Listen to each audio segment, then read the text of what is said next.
I've got a confession to make. I did tamper with the recipe. That's where we're at.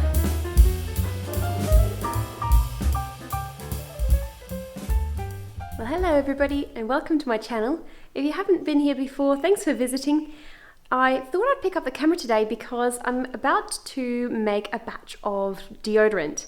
Now this will be my second batch of deodorant that I'm making. I've tried it before, but unfortunately I put too much beeswax in it and found it much too solid to be able to use as a paste, which was what I was looking for. So I'd put them in little glass jars and I could actually show you. Here we go. This is the last batch that I made. And as you can see, there's not much give in it at all. It's quite hard, and so it kind of defeats the purpose because you really can't spread it under your arms. So I'm about to do another batch, and this time I'm going to put a lot less beeswax in. Now, the problem is I didn't record my ingredient amounts from last time I made this recipe. So there is going to be a little bit of guesswork involved, but this time I am prepared and I have my pen and paper ready to write down the amounts that I put in. So if it works out, we'll know what to do for next time. I only really want to make enough to fill this glass jar. So I'm just going to do one batch at a time, especially as it is so experimental at this point. I just picked up this sweet almond oil from Coles. Last time I made the recipe I used coconut oil, but that does tend to change its consistency depending on the weather. So in order to have something a little bit more predictable, I think I'm going to use the sweet almond oil this time. Now I'm going to use some bicarbonate of soda, and I'm going to use a teaspoon for this one because I'm not really sure how much I need to put in. Now, to be honest, I can't remember why we add cornstarch. I remember researching it last time I tried making deodorant, and I remember thinking, oh, that's important, or I'll definitely add that, I'm not going to skip it out. I just can't remember why now. I think I'm just going to put a teaspoon of beeswax pellets in. I think I'm not going to do any more than that, and then I will let the mixture harden as much as it will, cool down and see how much it hardens, and then if I need to put more in I will, but you know, you can always add more, you just can't take it out again. Now believe it or not, it is spring. I'm sure it doesn't look like it with my big scarf here, but yes, we are a week into spring. There's now the 8th of September, and so we are expecting warm weather, which is why I want to make this deodorant now, so I don't get caught off guard.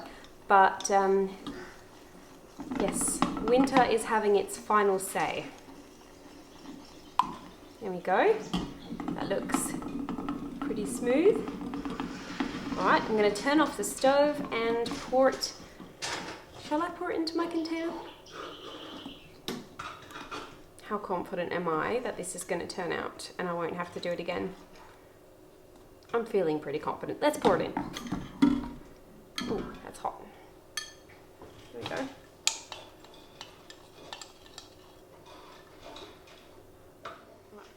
Actually, I have forgotten the last step, which is to add essential oils if you want them.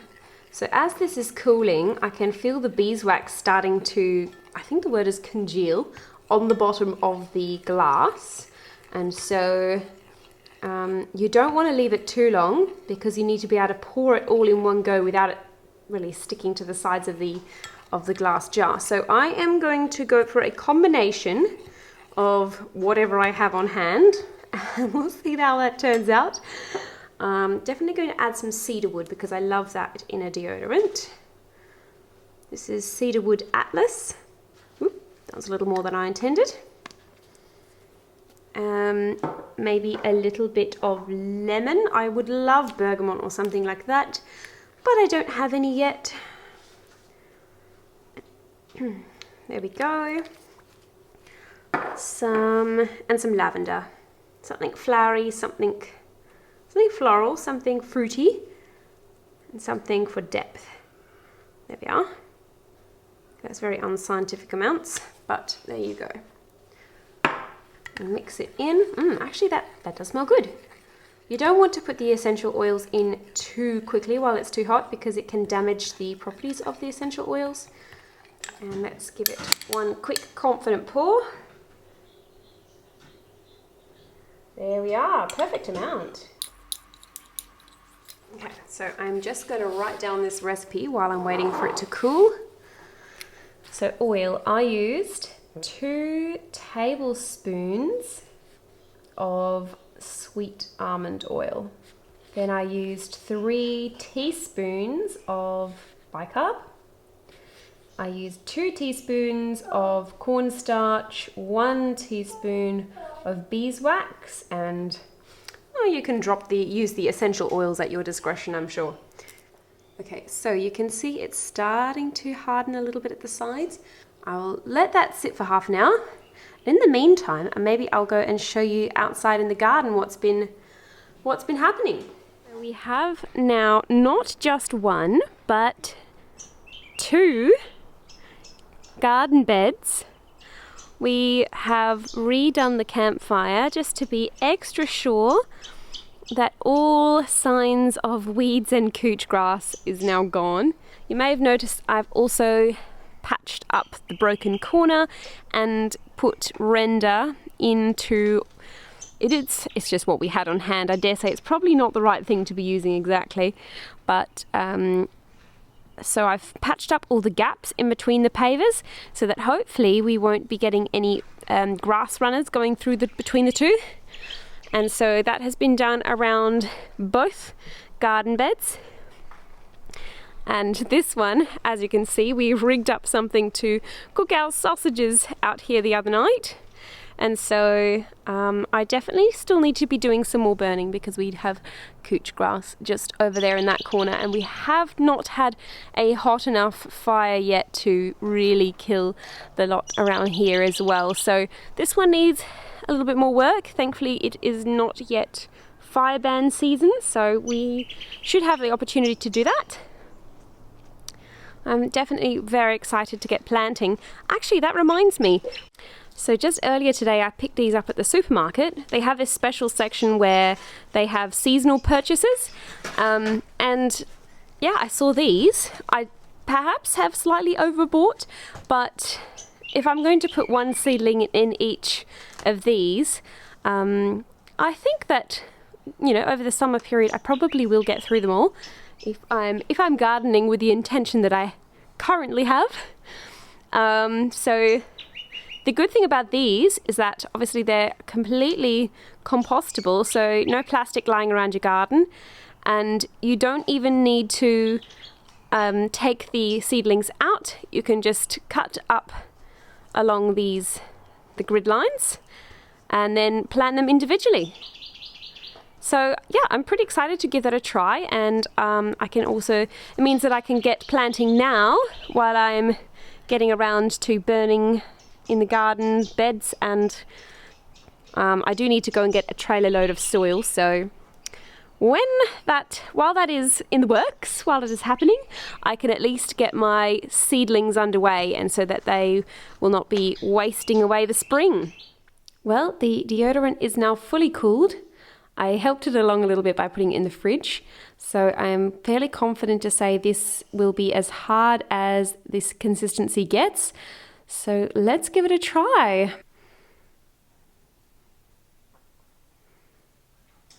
Okay, it is pretty good as far as consistency goes. I thought it would be more pasty, but as it is, it seems just hard and then suddenly oily. So not sure what to make of that. It will definitely go on.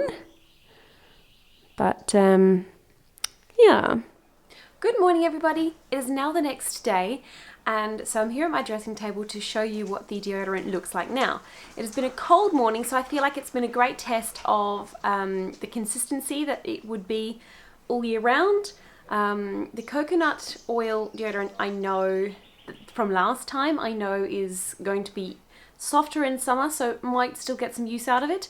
But the almond oil, I'm hoping, will be soft enough to use even on a cold morning. So let's see how it went. Actually, I've got a confession to make. I did tamper with the recipe after I last showed you on the camera. While I was making dinner for the family, I decided to remelt it and put some more bicarbonate of soda and starch in it, because I felt like it was too much like a balm, like a lip balm kind of consistency, where it really ought to be a bit more pasty, and I figured that it might not be effective if it didn't have enough bicarbonate of soda in it. Also, a disclaimer, if you are planning to try this recipe for yourself, and I'm not saying it's perfected or anything yet, but if you are just inspired to give it a go, some people are a bit sensitive to the cornstarch, and some people also are a little bit sensitive to the pH of the bicarbonate of soda. So it is not pH balanced, and for most people that's fine, because for most people the skin can recover their pH. Soap is not pH balanced, but for some people it's really important, and so if you find there is any irritation, it could be because your skin is sensitive to I can't remember if it's alkaline. I think it's too alkaline. I think that's what it is. But getting to the deodorant, this is what it looks like. You can see I've put my finger in it already this morning to try it out after my shower. So as you can see, it's quite soft, definitely applicable. So I'm very happy with that. And as you can also see, compared to last night, it is a lot more opaque and more pasty and less oily, which is exactly what I wanted. So what I ended up doing was melting it down, putting in the same amount again of bicarb. So I went from 3 to 6 teaspoons. And then the cornstarch, I went from 2, added another 2, that makes it 4. So that is the updated recipe. I will probably put the updated recipe on my blog just so that it's easy reference, so you don't have to go and watch this whole thing with all the trials and errors, but hopefully the journey was interesting for you at least. And yeah, I'm very happy. This will be my wintertime deodorant.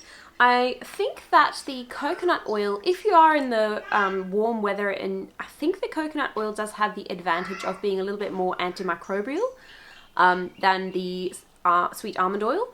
But as I said, I wanted something that would be stable throughout the year. So this should, because of the bicarbonate of soda, this should still be effective, but potentially just a little bit less effective than the coconut oil. So we'll see. I will report back in a later video if you're interested. So do let me know down in the comments if you will be waiting that update, and I will make sure to do it later on down the track. Now it's a lovely day outside, so I'm really hoping to get out and plant some seedlings in those containers I showed you yesterday. But first things first, I have this jar,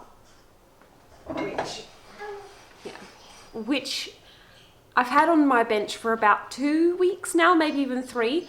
I picked it up on sale at Coles actually for just $4, and it is a fermenting jar. So it's got the one-way valve at the top, and it's a glass jar, so obviously that's good for fermenting. And so I've been meaning to make my own sauerkraut for quite some time, but have not yet got to it. So I think that is something I just really want to try, get it off the list, get this jar off my bench, and yeah, see how it turns out. I mean, a cabbage isn't too much to lose if it doesn't work out. So how to make sauerkraut. There we go, sauerkraut.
to be fuller, but okay. That's where we're at.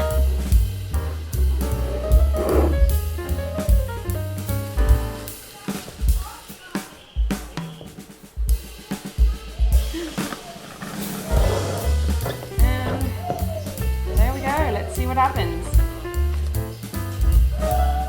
We now have tomato sauce submerged in sauerkraut.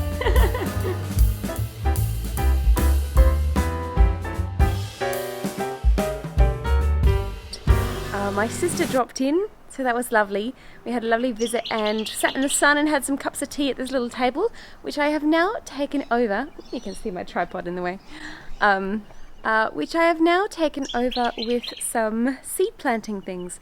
So I have decided to plant anything and everything that I have in my gardening box, my seed collection, that can be sown in spring. And so I'll show you what we've got so far. So I'm going to have to do this by memory because I haven't yet labelled them, but it is in an orderly fashion. I've planted 1 packet per punnet, and I've got the packets in order here, so I can show you what I've planted. I've started with some basil because I love pesto, then some cos lettuce. I think it's cos... No, it doesn't even say, it just says lettuce. And then some spring onion, some leek, dwarf peas, then some sweet corn, and now I'm just working on some other seeds that I've saved from previous years. So oftentimes I've got this, there you go, something like this to tell me the sowing directions and that kind of thing, size of the plant, etc. But I've saved the seeds, and so it's just a matter of putting the two together to try and figure out when I can sow them, and you know, the spacings and all that kind of stuff when it comes to putting them in the garden bed. Yeah, so that's where we're up to. And then one thing I have to do, I might not manage it today, but hopefully at least I'll get around to it tomorrow. I have been working on this, which is made out of recycled wood, and it is going to be like a seedling kind of potting table. But the idea is that I'm gonna have some beams going across, and that way I can put some netting over the top, and I'll try and fasten it very firmly down the side so that there's no chances of little moths and caterpillars and butterflies and stuff like that coming in and ruining my crops. So this is where I plan to put all the little, well, I'll move it out into a nice sunny position, and then I will put all my little seedlings on here. So hopefully I'll get around to finishing that tomorrow. If I do, I'll put a quick clip in here to show you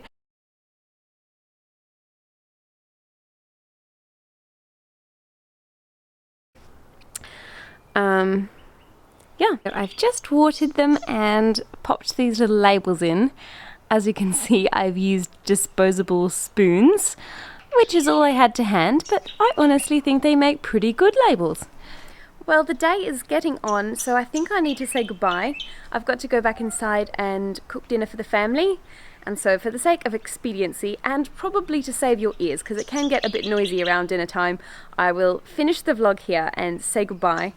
But it has been a lovely day, and I've enjoyed sharing it with you, and hopefully you have enjoyed the journey as well.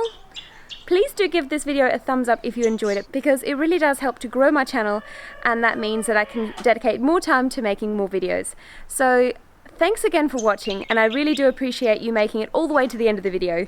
And so hopefully I'll see you again next time.